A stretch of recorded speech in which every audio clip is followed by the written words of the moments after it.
46% of employees say they're considering leaving their job this year. With coaching being a $6.2 billion industry, it's reasonable to think that a lot of those people are going to consider starting a coaching business. However, 82% of coaching businesses fail in the first 2 years. And today, I'm going to give you the sequence that I found most effective in transitioning from corporate to coach. Welcome back, my name is Kevin. Today we're going to talk about transitioning from corporate to coach, and I want to be very clear. I don't like lists that are sequential, like this is the order. This is not the order. This is an order that I've used many, many times that has been effective. So I'm going to give you 12 things that really need to line up pretty smoothly for you to transition from corporate to coach. And we're going to start with number one, which is obviously create a transition plan. And you'd be surprised how many people transition from their career into a new career without an actual plan. You might be watching this video to get that plan, and I'm certainly going to give that to you, but the idea is to have a vision of how you want this to go. You really want to have a clear vision of how many months, maybe years, depending on your career or what you're leaving or what you're moving into. How long is it going to take for you to reasonably not suffer financially in this transition, not suffer from a time perspective, stress, relationships, all the things that are at stake? What is the reasonable amount of time that you would require to transition from where you are to where you want to be? That's going to be key. You got to have that vision. So the transition plan is the first stop of really getting a grip on that and really understanding what you're trying to do here. The next step is what everyone wants to know, is the money. How much money do I need to have to make this transition possible? And ultimately our first plateau in this transition is going to be replacing our income, our yearly salary, or our yearly income if you're working commission job. So the finances of it, I like to ask that people leave 3 to 6 months in savings for this transition. The reason for that is you'll get to a point where you're making maybe 5 or 6K a month in your coaching business working as a side hustle. At that point, if you have a little bit of reserve, 3 to 6 months as a runway, it allows you to make that jump decision when it's time, when it's right, not when you have to. Meaning the stress gets too high, they're going to get let go because they've quiet quit or whatever the scenario is. But if you've got 3 to 6 months in your reserves and you get to the point of doing consistently 5K months as a side hustle, arguably you could say, you know, all right, if I put a little more time in this, I could get to 10K pretty quickly. You're not going to unplug your job, quit your job, and then start your business. This is going to be a migration. But if you don't have any runway, you can't make that decision to leave your job and then go all in on the coaching business early enough. So you end up getting burnt out, and we don't want that. So have about 3 to 6 months reserves so that you can transition when you're ready. Next is invest in a coach or consultant. I know. Of course, the consultant's telling me to invest in a consultant. Yeah, it's like a real estate agent saying you should have a realtor. But hear me out. Here's what I mean. You want to have someone who's done this before. So if you invest in a coach, it's not necessarily so they coach you or consult you in this progress. It's so that you can see an actual business running. I can't tell you how many coaches I've hired just so I could see what they were doing. I want to see behind the curtain. So if you hire a coach or consultant, it will give you insight as to how they run their business so that you can implement things similar to that in your business. It's going to benefit you because we can see things you don't. You're going to be down in it and my head is up and I can see a mile down the road where you can't. And that's why you really want to have that coach or consultant in your corner. It has two purposes. One, obviously, so that you can get some guidance and some advice, but two, so that you can really see behind the curtain of an already existing business and see kind of what you like and what makes sense and what you might want to implement and, you know, what you haven't thought of. So that's the reason to have a coach or consultant in your corner. This is probably the biggest one of these four. It is a mindset shift. Now, I know what you're saying, mindset. You know, everyone preaches mindset. No one really explains what it means, but you've been conditioned to be an employee and you're moving into something that is entrepreneurial and you're going to be the CEO. I don't like that people use CEO too early. You know, if you don't have a company, you know, be careful of that language. But what you want to really consider is the mindset of an employee is very, very different than the mindset of an entrepreneur, of someone who signs their own checks. And so you want to start that process. That's where your coach or consultant will come in handy, be able to guide you through that mindset shift. But you want to start thinking like a founder, start thinking like an entrepreneur, start thinking like the solopreneur. Like, what decisions do you need to make? What is your primary focus in your day? Because you're the marketer, you're the accountant, you're the coach, you're the person on social media, you're doing all the things. And so you really want to shift that mindset from being an employee where you're just checking a list, clocking out, and going home, to being an entrepreneur where you might have to work a little longer hours at first until the business gets to a surviving standpoint. And that is going to be something that is going to be crucial. You can't say, I'm working 60 hours a week in corporate, I'm going to quit that job and go work 20 hours a week and just live up life as I start this coaching business. And I mean, sometimes it can work that way, but most of the time it doesn't. So what you're really doing is saying, I'm going to take these 60 hours that I'm doing in corporate. Initially, I'm going to trade that 60 for a 60-hour week in my business, that may only last 2 or 3 months, maybe 6 months. Then I'll get to a point when I've replaced my income to scale and leverage. At that point, it will cut my hours back more than likely. So the employee mindset will not serve that process. The entrepreneur mindset will serve that process. It will allow you to make decisions, but also allow you to say, hey, I'm going to work really hard at the first part of this thing. And then I know that that's going to scale back as I leverage the business, as I scale the business, as I build the team, whatever it is your goal is. So really make that mindset shift from employee to founder, entrepreneur, solopreneur, CEO, whatever you want to call yourself. I don't care. I clearly have an opinion, but I don't care. All right, so we finished the first third of this process, and now we're getting into the really good stuff, the stuff that's fun. So the next thing I'd like you to do is to create a niche and define your avatar. As we get into the marketplace and start to announce that this is what we do for money, we want to know who we're talking to so that our marketing, our social media, our content, our networking, so that all of that is effective. If we don't know who we're talking to and the problems we solve, and we can't possibly know which network group to join or to be a part of, we can't possibly know what to put on Facebook or social media or on a YouTube channel.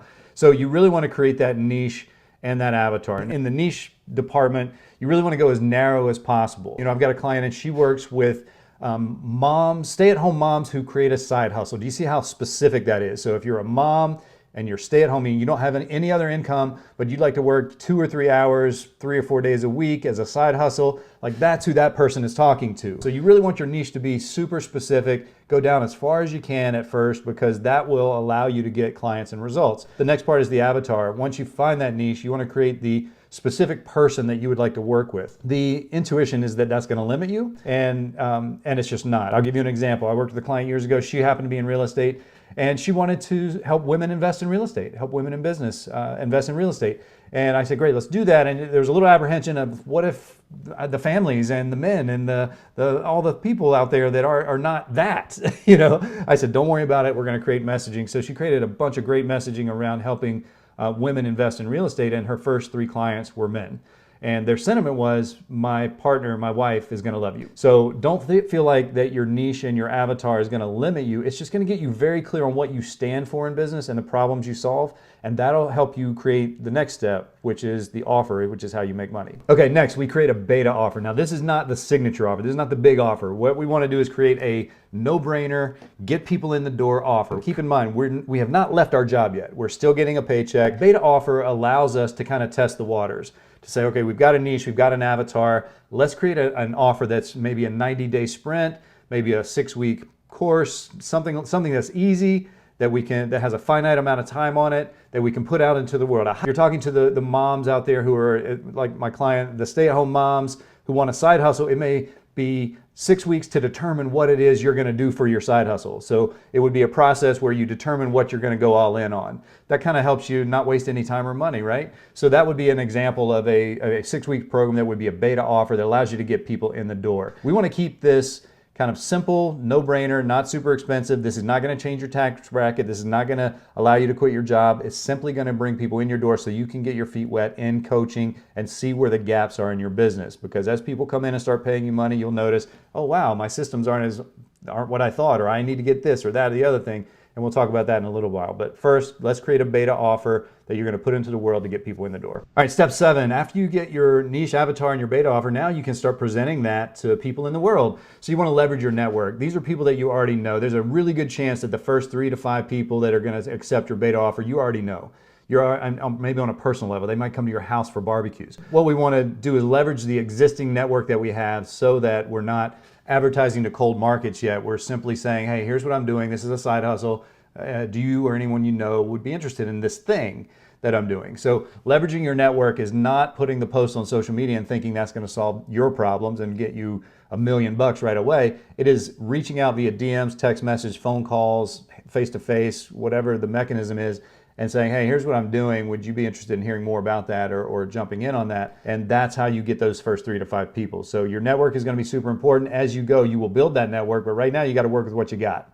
And you want to leverage the existing network so that you get your first 3 clients. All right, step 8 is where we start to think about building our brand. Notice I didn't say building our brand. And I'm not talking about the color palette and the logo and all that. You don't need any of that yet. When you start building a brand, you start exploring, what do you believe in business? So at this point, you've got your niche, you've got your beta offer, you've got 3 to 5 people already accepting that beta offer. And now you start thinking about, okay, what do I believe in business that resonates with my avatar? So you want to really focus in on your core values. You want to focus in on your client experience, how you present. Website, keep it simple. Make a landing page. That's not going to be a brand builder for now. You'll grow into a big website eventually, but right now keep it simple. Landing page is all you need. So starting to build that brand is what you want to consider, because the earlier you start that, then the more success you'll have on the back end of that. But I want to be very clear. At this point, you're not talking about the color palette and the logos and all of that stuff that goes into that. You're really saying, what do I believe in business that will help me sell these offers that I'm going to create on a higher level? And that means you got to collide beliefs. Your beliefs have to collide with your avatar's beliefs. So now you know your avatar. What do you believe that they believe? Those are key things to really focus in on. Now, okay, step 9 is really putting out social media content. Now, hold on a minute before you go crazy on that. I want you to think about the kind of content you're going to put out. Right now, you're launching, so you're going to have to reintroduce yourself to quite a few people. You should still be working your job, so you also want to be careful not to put a bunch of social media content out and have your boss see it, or your CEO see it, or your, the board of directors see it and say, what are they doing? Are they still with us, or are they doing this other thing? So you want to be very careful about how you start to present this new thing to the world. Facebook is great because you can exclude people from certain posts and just send it out to your cold audience. You can also create private Facebook groups or lists from your friends groups that allows you just to broadcast certain content to certain people. So that's actually really good for you to do it on that platform. At first, people are going to go, what are they doing? You're not going to get any likes. You're not going to get any response. So don't be under the illusion that one video is going to put into the world, or one post, and all of a sudden you've got $10,000 coming in. It's really going to take time. In fact, it's going to take months, maybe years. But what I want you to do is get in the habit of talking about the thing that you do for money, or that you're going to be doing solely for money on social media platforms. There will be people that are cheering you on, and there will be people that are just ignoring you. That's okay. It's okay. It really is. We're not here for the likes, the vanity metrics. What we're here for is to build an actual business. And at this point, it's more important that you learn how to talk about it than it is for everyone to hear it. When it comes to social media content, I really want you to put out, three or four pieces a week that have to do with your new business. Pepper them in with the stuff that you normally put out if you're doing that. But really focus on, how do I talk about my business? Do I talk about these problems? What you don't want to do is get in there and start pretending like you're the guru or the expert right away. You're just not there yet. All right, the next step, step 10, we're going to talk about pricing strategy. So now you've got your beta offer going. It's pretty much a no-brainer. It's not moving the needle financially. Those people should already be through the program. So now you're thinking about my signature offer, my value ladder, my other offerings that are verticals in my business. And so we want to create a pricing strategy. You've got to know kind of where you sit in the market. At this point, you should have 3 or 4 testimonials. You should have a proven concept, meaning you've gotten results with some people. And you want to be very careful with your pricing strategy. Too low will fill your pipeline, fill your roster with people who are paying too little money, and too high will just not produce any sales. So you kind of want to work that balance. I know people that have started out at $200 a month for their coaching, and they got 10 people in, and that was their max because they've still got their other job going on. 10 people at $200, and what they realize very quickly is that $2,000 a month doesn't pay a whole lot of bills in today's world. And now I've got them under contract for 6 months, and I can't take any more people, so now I've got to ride this out for 6 months. You want to really look at, what is your price strategy? What is the number you need? Reverse engineer the number you need per month, income-wise, not the change your life, go to the all-inclusive in Fiji number, the $1 million number. That's not what we're talking about. We're talking about, how much money do you need per month to not change your lifestyle, to not move, to not drive a different car. You're not taking a fancy vacation, but what is that survival number? You want to reverse engineer from that number to your initial pricing and how many clients that is. And then after anything over those clients, we're going to raise our prices. So for example, you may decide that $750 a month is your number, and you need 5 clients to really make the amount of money you need to pay your mortgage, put food on the table, clothes on your back, support your family, all that thing. Now, the first 5 are going to be at that price. Number 6 is probably going to be at $1,000. So you can break it down like that. That should be a pricing strategy that you consider, is reverse engineering your survival number, having a limited number of clients that come in at that. Once you fill that, the price jumps, and the next few people that come in at a higher price. That's really an effective way to do it, so that you're not stuck with people who are paying introductory prices for a long period of time, and you're kind of trapped. Now you can't quit. You got to kind of stay there and ride out these contracts. And then the inclination would be to drastically jump, and you don't want to drastically do anything. You want to kind of graduate up. So the early adopters will get the pricing that's friendly while you're still paying your bills and surviving and doing all the things. The next people will get actually a little closer to what you're worth. And then the next group of people, that client 11 through 15, will actually be paying you what you're worth, probably north of $1,000 a month. for your services. So just consider that pricing strategy before we get into the next part. All right, now we're getting into the fun part. Part 11 is creating that signature offer. What is your primary offer? So this is different from the beta offer. The beta offer was something that was short, sweet, no-brainer, and now we're looking a little more robust. You've got probably 5 or 6 testimonials, you've got some social proof that you're a great coach, you're doing this or that, and once you create the signature offer, that will really be the point where you can consider jumping. And now, what are the logistics of this offer? Is it a digital course? Is it one-on-one coaching? Is it group coaching? Is it hybrid? What is your method for delivering this result? So I encourage you to start that way because it'll just escalate things much, much faster. And this is going to be the core offer that you're going to really, most people are going to come into. There'll be verticals outside on that vertical ladder that you're going to have. The beta offer may become an actual lead generation thing where you now offer it for free, and it's a lead generation thing. It's not 6 weeks anymore, it's 6 days or 6 hours or 1 hour, and that will feed the signature offer. So now you're creating your signature offer, you're really getting in the fun stuff, and you should be able to see, okay, I see where this is going. This signature offer sold 3 times gives you proof that you should probably jump and leave your job and start coaching full time. All right, so what really makes the signature offer sing, and I will say this is not the last step, this is the next step, this is part 12. There's a lot of steps to continue, but if you're talking about really transitioning from corporate to coach, this would be sort of the thing that allows you to quit your job and move into coaching full time, and that's social proof. Once you have enough social proof, you really then can market effectively, you can sell your signature offer effectively, you can create those vertical offers that are going to really complement your business and grow your business. Creating social proof is the testimonials that we get. Who in the world has worked with you? Why is that important? Well, think about the last time you bought a TV. You go to, we'll say, Amazon, because that's where you go, and you're looking for a TV, and if you're like me, you know enough to be a little dangerous, but you don't know enough to really make a sound choice. So what do? You go to the reviews, social proof. How many 1-star reviews are there? How many 5-star reviews are there? Of course, we read the 1 stars first. We're not savages. But that social proof allows me to make a decision for that product. Now you're selling a service, so social proof will come in equally as handy because you're going to have this social proof out there where people say, I want to know who he's worked with, I want to know what they're doing, I want to know what they're up to, what the experience was. All of those things are going to be the difference maker because people will listen to that exponentially more than they will listen to you talk about how great you are. Both are important, don't get me wrong. So when you go to the social media content, both are important. But if you've got social proof, and if you go to any coach's website who's growing their business, chances are you're going to see content, and then the rest are going to be testimonials. Social proof. You're going to see a flood of testimonials. Go to my website, mynextcrest.com. You're going to see a lot of things about me, but you're also going to see a lot of testimonials in various formats. And that's not an accident. That's by design.